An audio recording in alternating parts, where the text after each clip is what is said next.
Alors, la batterie de la semaine, hein, la batterie révolutionnaire de la semaine, la batterie hybride de 1200 km sur laquelle mise Gates et Bezos. La batterie hybride, qu'est-ce qu'il veut dire par là?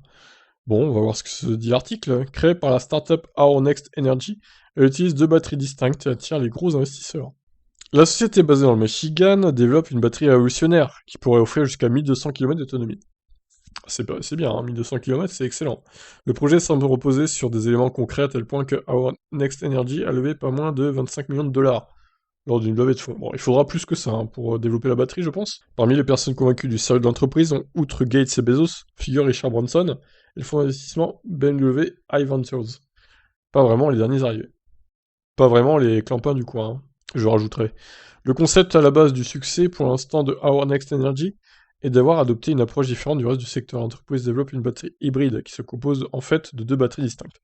La première, appelée Aries, est dédiée aux recharges fréquentes et sert à gérer les trajets quotidiens, tandis que la seconde, appelée Gemini, est spécialement développée pour les longs trajets et est celle qui se consacre exclusivement à donner beaucoup d'autonomie. Les deux batteries sont différentes en tout point, de la chimie des cellules à la construction, et chacune a été conçue pour un usage spécifique. Mais attends, mais quoi? Je comprends pas tout là.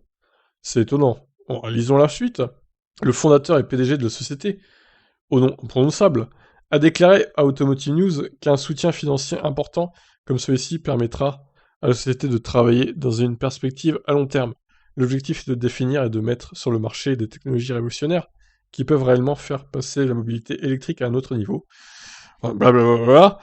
Ouais, une entreprise qui fonctionne avec cette philosophie ne reçoit pas de financement à moins d'avoir quelque chose de concret sur les bras.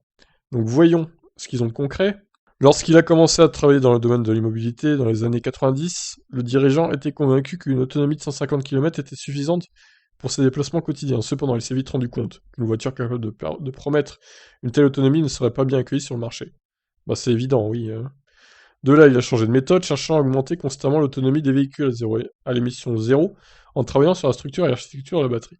Ces études approfondies ont conduit à la création de Our Next Energy en juillet 2020, qui travaille sur cette étrange batterie hybride, qui selon lui-même est née de la considération qu'aucun conducteur conduisant une voiture électrique ne voudrait réellement s'arrêter et se recharger pendant un trajet, ou du moins il préférerait ne pas se sentir obligé de le faire.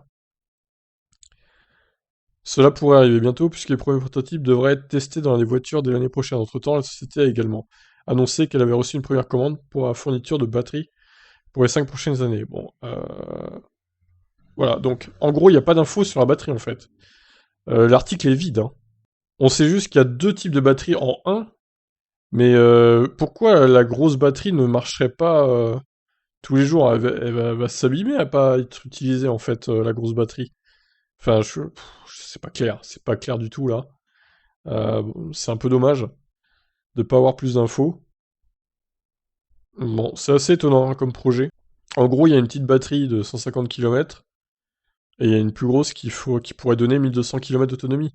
C'est ça qu'il faut comprendre. Et ce serait dans la vie de tous les jours la 150 qui marcherait et l'autre elle marcherait pas. Mais on rappelle hein, qu'une batterie s'use même en n'étant pas utilisée. Donc bon, c'est pas clair. Bon, si vous avez d'autres infos là-dessus, n'hésitez pas dans les commentaires. En tout cas, il manque pas mal de choses. Hein. Je vous laisse réagir. Ciao.